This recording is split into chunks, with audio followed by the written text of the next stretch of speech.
I've started back here because we're on the M25 going south. I've just gone past Junction 15, that's the M4 which would take you to Terminal 2 and Terminal 3. We want Terminal 5, and to do that you have to go across 3 lanes of traffic, and as you can imagine in the rush hour that can be a bit difficult. So get into the left hand lane after Junction 15 and slow down, and when you see the junction coming up, get your indicator on. Have a good look over your left shoulder to see if there's any cars coming, and there probably will be. As you can see here, there's not many cars on this road. It's a lot busier during the rush hour, and when you can, merge over. And now you need to go right over to the other left hand lane because that's where the junction for the spur road is. Keep on this lane, but watch out, you actually have to turn off this lane to get to T5. If you carry straight on, you'll actually go to T4, but we need to turn off here onto the spur road. Watch your speed here because it's actually 40 miles an hour from those gateway speed signs all the way up to the roundabout. You'll probably get people try and push in, but try and stick in this lane because we're going to go up to the roundabout and hopefully end up in the centre lane. And a note here, look, there's the 30 sign as well, so from this roundabout onwards, stick to 30 miles an hour. It's also the start of the ULEZ zone. I've slowed it right down so you can see this tiny green sign on the right hand side. Be compliant. Go round the outside of the roundabout, stick in the left hand lane. The turning where that coach is trying to go is for the Sofitel Hotel, which is worth knowing, but we need to go up the ramp. Keep on the left hand side, the right hand side takes you to the car park, which will show you how to do later. But just take it nice and easy into the drop off zone. There's normally some spaces a bit further down.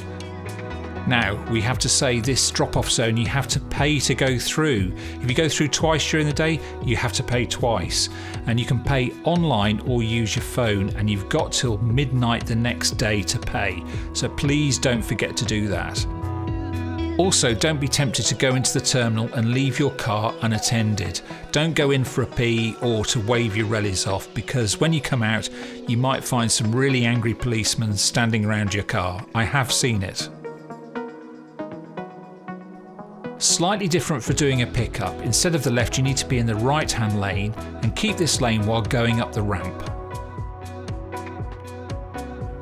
You'll see another lane appear on the right hand side. That's the one we want to take. That's going to take us into the car park. Underneath the 2.2 metre height restriction, which is more than enough to get a Viano V-Class or an H1 Ford Transit underneath.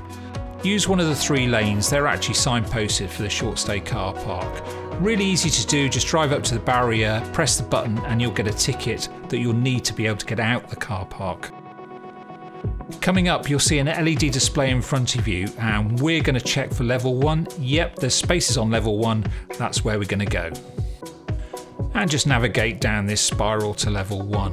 Why level 1? Well, you're going to have to use a lift to get to the arrivals area, and on the way back you only want to go up 1 floor because there might be other people in the lift who are going to other floors. You want to go to the front and get out as fast as you can.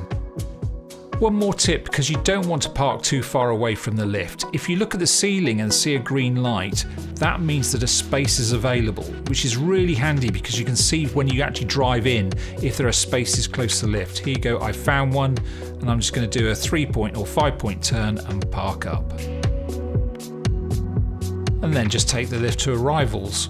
One more note, you don't have to pay at a machine. You can use your credit card at the barrier on the way out to get out.